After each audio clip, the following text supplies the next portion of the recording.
Hi guys, so today we're going to go over a combination of functions given a table. Notice that the instructions ask to find the y-intercept. The y-intercept is where x would equal to 0. Now, if I look at this table, there's no values where x is 0 on this table, so I'm going to have to determine the function f of x and g of x individually. So in order to do that, we're going to bring it back to Algebra 1. We're going to find the slope of each function. So I'm going to start off with f of x.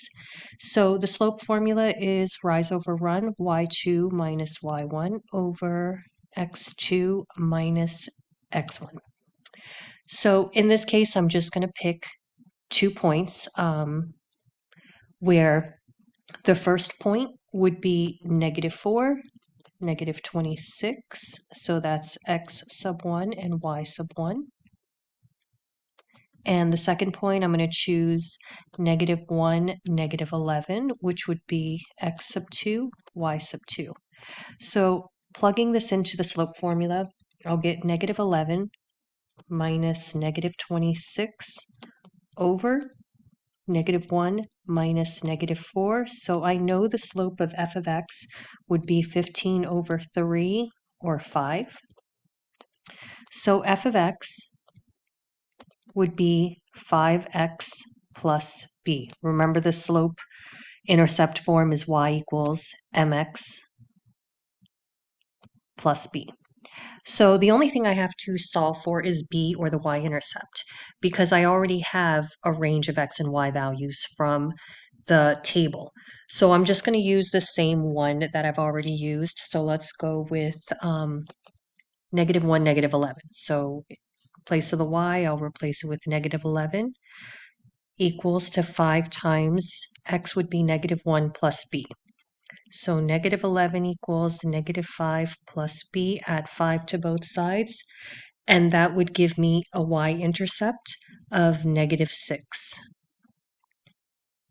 So using this same function, I'm going to replace the b with -6.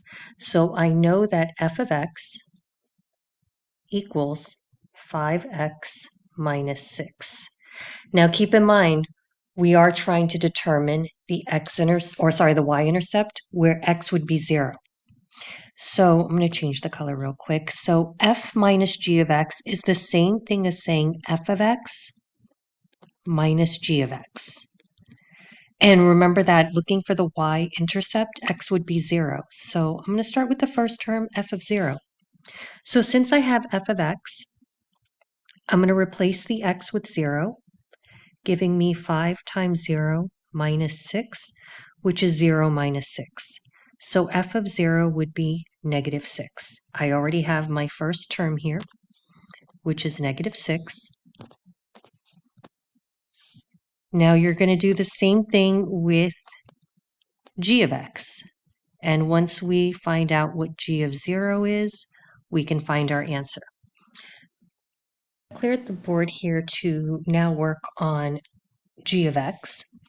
So I'm going to, again, take 2 x and y points, but this time, remember that the second function g of x is down below, so I'm going to use these 2x and their 2 corresponding y values.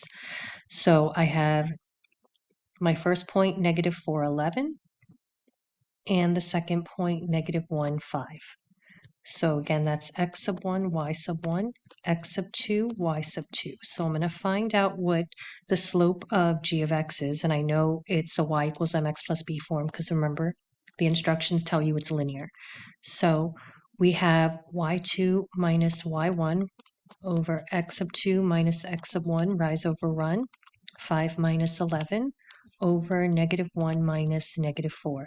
So that would give us -6 over 3, which gives us a slope of -2. So I know that the function g of x, using the form mx plus b, I have m, -2x, plus, I just don't know what b is. So again, I can just input any x, y value I have on the table. I'm going to use the one that I've already used. So I'm going to replace the y with 5, -2 times -1 plus b. So this will give me 5 equals 2 plus b, and subtracting 2 on both sides, b will equal to 3. So using the same function here for g of x, instead of negative 2x plus b, I'm going to write negative 2x plus 3. Remember, what we're looking for is g of 0. So anytime you are looking for the y-intercept, x is 0. So we're going to change the x to 0. Negative 2 times 0 plus 3. Anything times 0 is 0, so 0 plus 3 gives me 3.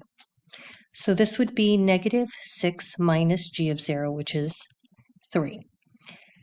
So from here, we're calculating negative 6 minus 3, which would give us negative 9, which would be f minus g of x. All right, guys, hope this helps.